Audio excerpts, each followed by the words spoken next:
You want to start investing because you want to see your money grow. Maybe that's even become a bit more pressing than before, because we have seen how inflation works in real time in the past 2 years. So it's not just legitimate, but it's smart that you want to secure your hard-earned money. But maybe you're also a little bit overwhelmed with all the different investment options like stocks and bonds and mutual funds and index funds and crypto. And maybe you also have been too scared to start because you've heard that there is the risk of losing everything with your investments. In this video, we will talk about the basics of investing, so why it's a good idea to start investing in the first place, and also what different kind of investment types there are. Then we'll talk about what to invest in, and I will focus on the stock market here, so we will not cover real estate or crypto in this video. Then we'll look at where and how to actually do it, so we will cover accounts and also investment strategy. And in the end, I will address some concerns and mistakes and also common questions. Just in case that's relevant for you, I have been investing my money into the stock market since 10 years. That has added up to a multiple six-figure net worth by now. And also during that time read several books on the topic and had coachings and so on. So now I can condense the most important things for you into the next couple of minutes of this video. So let's start with the basics. Now, investing is when you put your money into something, an investment. And then either you get paid while you own this investment, or this thing you put your money in, so the investment, grows in value over time. And then later on you get more money out than you initially put into it. So in both those cases, the investment gives us a return. And that at the same time is the reason why we want to invest our money, because it lets our money grow. Money itself, on the other hand, loses value over time because of inflation. Inflation means that you will not be able to buy the same things off of your money in a year or 5 or 10 years from now than you are now. And usually this concept of inflation is difficult to understand for people. But in the last 2 years, in 2022 and 2023, inflation has been extraordinarily high at times. It's been up to over 8%, and that is very rare, at least in times of peace. Because usually it's about 2% per year, sometimes even less. And then inflation is not really palpable. For example, if milk costs 1.50 a liter and then it rises like by 1 cent or whatever over the years, and then 3 years later it's at, I don't know, 1.55, then no one really cares because it's so subtle. But if this happens within a few weeks or within a few months, everyone notices. And we could feel the immediate consequences of this high inflation rate, for example, by higher prices in the grocery store. So in a way, we got lucky to see inflation go this high in a short period of time, because it reminds us how important investing is. And if that's what makes you start investing now, it's actually been a blessing in disguise. Now back to the investments. We want to let our money grow, but if it were that easy, everyone would do it. So with investments, there is a catch, and that catch is risk.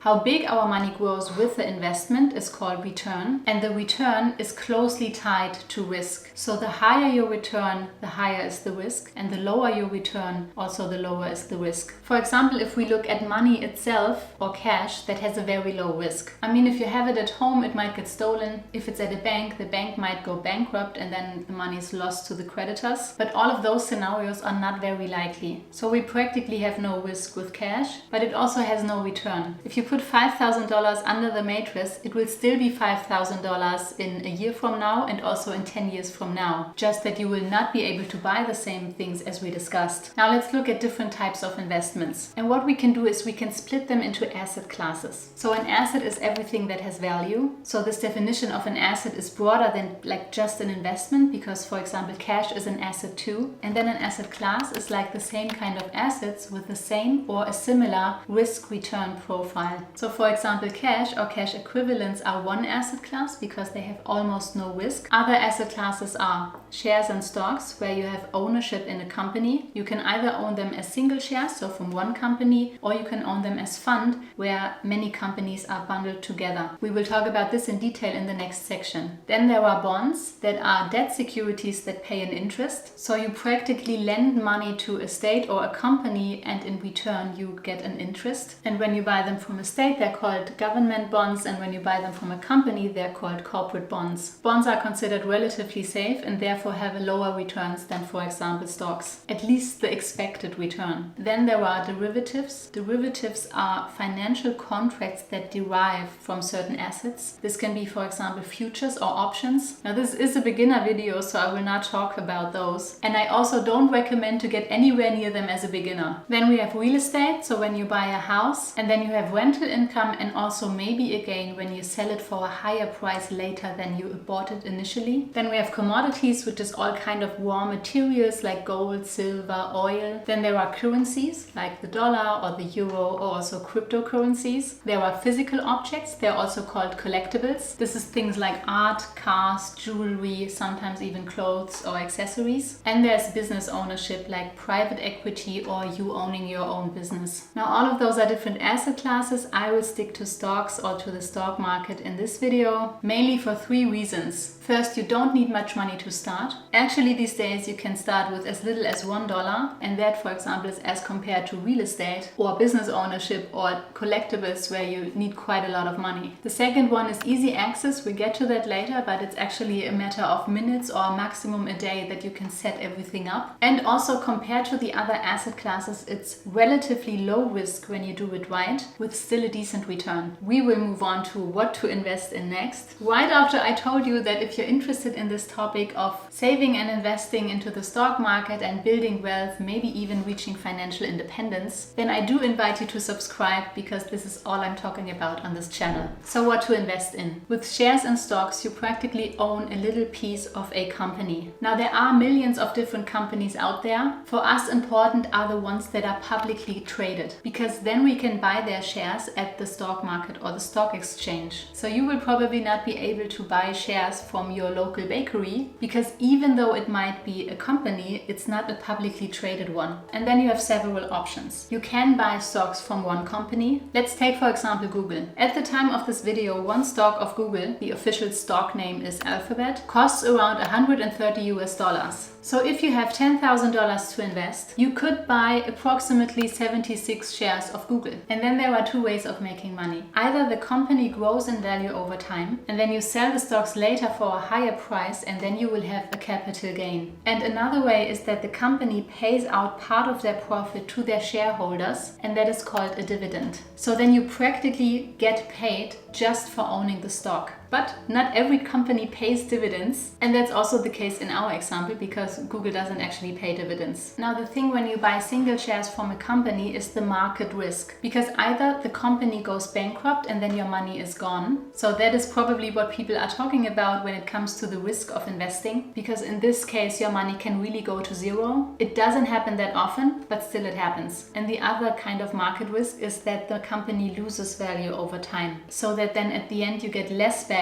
than you put in initially, which is the opposite of what we wanted in the first place by investing. Now with stocks we can never really get rid of that risk, otherwise we also wouldn't have a return, but we can reduce the risk. And we can do that by not just buying shares from one company, but from several companies. And that is called diversification. So we can diversify over different companies. We can also diversify over different sectors. So companies in tech, but also companies in finance and in healthcare and in agriculture. We can diversify over different countries. So maybe not just buy shares from companies in your own country, but also from other countries. And we also can diversify over different assets. And that is called asset allocation. I will come back to this later. So with this diversification in mind, you can still buy single shares. The thing is that you most probably will not get the most out of it. Because for us private investors, we have a full-time job and we also have other things going on in our life. So we have neither the time nor the knowledge to really dive deep into an analysis of a company or of the stocks. And studies have shown that private investors who invest in single stocks do not make as much money as they could if they would just invest with the market. So if you decide on buying single shares, you might still have a capital gain, but you will probably not have the maximum return. Of course, it does depend a little bit on your investment strategy and also what you want. Because for example, if a dividend income is more important to you than a return, then that's your decision. If your goal, however, is the return, then that brings us to funds. Now, funds are several stocks of companies bundled together into one product. So instead of buying a share of one company, you buy a share of one fund, and by that you own a fraction of hundreds or even thousands of different companies that are in that fund, which is very convenient. Now, there are mainly 2 different types of funds. One is the mutual fund. Mutual funds are actively managed. That means there is a person, the fund manager, who decides what stocks are going to be bought into the fund. Now, the thing with these mutual funds is that they are relatively expensive because the people that manage the fund have to get paid. So they can cost 1%, 2%, sometimes even more. And that doesn't maybe sound like much in the beginning, but over the years, this can mean a couple of thousand, sometimes even hundreds of thousands of dollars in cost. So that is one thing. The other thing is that even though these people are doing this full time, so picking the single stocks, they still do not perform better than the market over a longer period of time. Studies have shown that over 80% of mutual funds do not outperform the market, which means performing better than the market itself, in a time period more than 5 years. And this is important because financial advisors will show you a portfolio that maybe even did perform well, but it was in the last 3 years. But the probability that they will keep up that performance over the next 20 or 30 years, which is our time horizon, is just very, very low. So they perform worse and they are more expensive, which reduces the return even more. And that is why we should rather go with index funds. Now, an index is a bucket of shares that represents a certain market. And there are different companies that release those indices. And I'm sure you already heard of some of them. There's, for example, the Dow Jones, which are the 30 biggest companies in the US. Then there is the S&P 500, which is the biggest 500 companies of the US. And there are also world indices like the MSCI All Country World Index, which contain over 9,000 companies all over the world. Index funds can come in the form of index mutual funds from investment companies like Vanguard or Fidelity. Like all mutual funds, you cannot buy them over the stock exchange, so you need an account with those investment companies, but they are still much less expensive than the mutual funds we've talked about before. And another form of index funds are exchange traded funds, or short ETFs, and those are the ones that you can buy over the stock exchange. So you might have already noticed that I am a fan of index funds, and so are many other successful investors, also like Warren Buffett or John Bogle, and it's also kind of research backed. I also want to note that I'm not a financial advisor and I'm not trying to give you investment advice. What I want to do is give you the knowledge and the tools to make your own informed decision. And that brings us to our next section, where and how to invest. So we buy stocks and funds over the stock exchange, but we can't like walk into a stock exchange and buy the shares there. We need an intermediary. And there are different types of those intermediaries or investment accounts. So there are the classic brokerage accounts, so an institution between the stock exchange and other sellers and us buyers. And from a brokerage account, you can buy all different kinds of assets or investments. The investments there get taxed the normal way. So like the capital gains or dividends get taxed in your country. Then there are individual retirement accounts, short IRAs. If something like this exists, depends on the country you live in. In Germany, for example, there is no such thing. But in the US, for example, you have the traditional IRA and also a Roth IRA. In UK, you have the ISA and the LISA. And those individual retirement accounts often have tax benefits. And they are usually capped to a certain amount. So you will not be able to invest millions of dollars and then get all of it tax-free. Or you cannot withdraw your money before a certain age, otherwise you have to pay penalties. So you can and also should start with them if you're starting to invest and they are available in your country. But take the time to research the details if this really pays off. And also additionally, when you've reached a certain amount, you can open another brokerage account. And there are also employer offered fees like in the US the 401k. They are also tax advantaged, and in some cases the employer adds money to it, which is basically free money. So if you're in the US, you should absolutely use that. And also in the US, there are financial institutions like Vanguard or Fidelity who offer all of the above under one roof. Now let's talk investment strategies. Right after I drop the word like button, because then it shows this beautiful rainbow colors around the like button, which you can click on if you like. So designing an investment strategy is more than just picking the stock or picking the fund that you want to invest in, because investing in the stock market is just a part of the bigger picture of your whole financial situation. And before I dive deeper into how this strategy can look like, I want to emphasize that you should not invest in the stock market if you have high interest rate debt, because the return for you when you pay off that debt will be much higher than what you gain out of the stock market. You also should have built up your emergency fund before you start investing, so have a pile of cash to cover your expenses for 6 months. And because the stock market is a long-term game, or at least for you as a beginner should be a long-term game, you should not invest money that you need within the next 10 years. Now, with that being said, the first thing we do is set an asset allocation. And asset allocation means how you want to allocate your money into those different buckets or asset classes. So like cash and stocks and bonds and real estate in everything we talked about in the beginning. And you best do that by percentages. For example, you can say that you want to keep 10% in cash and 90% you want to put into the stock market. That's how my asset allocation looks like. Another example would be you want to have 30% in cash, 35% in the stock market, 30% in real estate, and 5% in crypto. And as you can imagine, there are many possible scenarios here. And what flows into this asset allocation is your risk tolerance. That means how much risk you can take and should take into your portfolio. And there are several things that go into the risk tolerance, like your financial capacity. So if you struggle to pay your bills, you should not take any risk at all. If you have huge amounts of money, you can take on more risk. It also depends on your financial goals and your time horizon. As for the goals, the allocation will look differently for someone who wants to buy their own home within the next 15 years compared to someone who is saving up for retirement. And when it comes to the time horizon, the longer you have to invest, the more risk you can take on. And in general, the goal should be to invest as long as possible. And that is for two reasons. The first one, and I will start with an example to make that point. If you invested into the MSCI World Index for more than 15 years, there's almost no time within the history of the index where you would have lost money. And that is because sometimes the market just takes a couple of years to recover. And by the way, you only gain or lose if you actually sell the investment. So if the market goes down or also up and you keep the investment, that is only an accounting loss or an accounting gain. And if you hold on to your investments long enough, especially when it comes to index funds, when it comes to single shares, there are a few other rules, then it's just very likely that it goes up over time, over enough time. And the second reason is compound interest. And what compound interest does is the longer you let your money work for you, the bigger it grows, because you will earn interest also on the interest, and not just what you initially put in. And the other two factors for risk tolerance is your knowledge and your experience, and also how comfortable you are with taking on risk. I go deeper into this topic in another video. But if there's one thing that you take from this video, then that asset allocation, time invested, and also the costs of investment are pretty much the three most important factors for us private investors. Now, the next thing you do for your asset allocation is decide on what you want to buy for the risky part, so for the stocks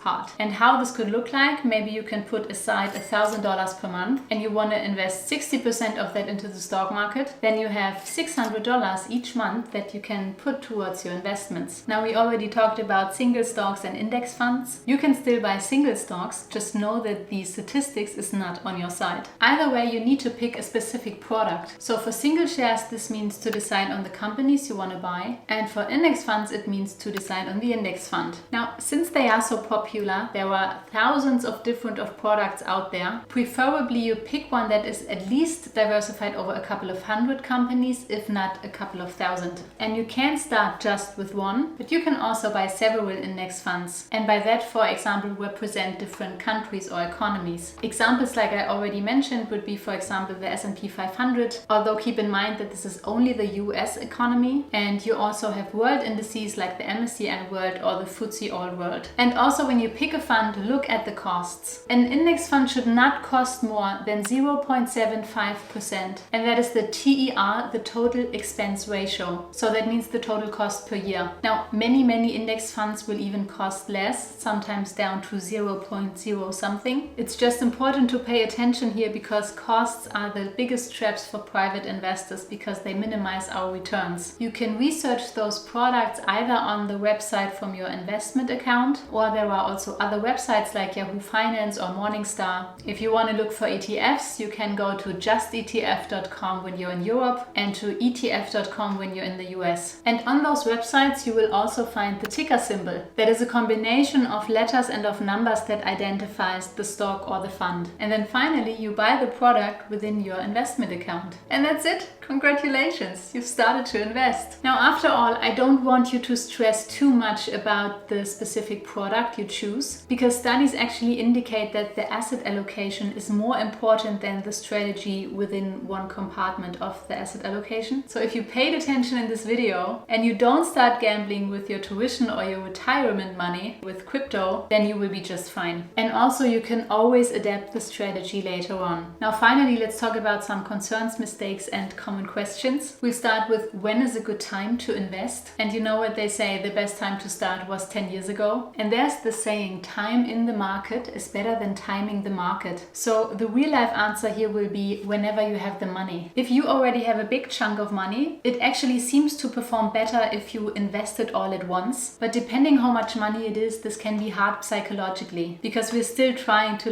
find the best timing. So before you procrastinate on the action of investing, maybe split it up over a couple of months. Otherwise, so if you don't have a big chunk of money to invest, you just take a portion of your income and invest it every month. Then how much should you invest? I would say start with whatever's possible. There are accounts where you can start with as little as $1. Of course, $1 will not be enough for you to build wealth, let alone become rich. But at this point, it's more important to build the habit of investing, and then you can look to increase it over time. Either way, I do recommend you automate it. So set up a recurring transfer from your main account to your investment account, and then at your investment account, you can set up a recurring order every month. So that way you don't have to think about it and you automatically build wealth. An absolute no-go in investing, especially when you're a beginner, you should never ever invest money that you don't own. So never take on a loan to invest into the stock market. Then I already said it, but it's important, so I'm gonna say it again. Don't invest money that you need within the next 10 to 15 years. And regarding the concern of risk, so that you drop to zero with your investments, I hope that throughout the video I could take away that fear. Except when you put all your money into one company that you haven't researched, then this actually is a realistic risk. But in all the other cases, if you have diversified enough, the thing is you will still gain much more, even if maybe one or two positions go bankrupt or vanish or don't perform as well, than you would have if you never start investing. Anyway, I hope you have a better understanding of investing and how the stock market works after watching this video. If you now want to dive deeper into topics like risk tolerance or asset allocation, then I linked a little playlist for you here. Thank you for spending your precious time with me. Happy investing, and I'll see you in the next video. Bye bye.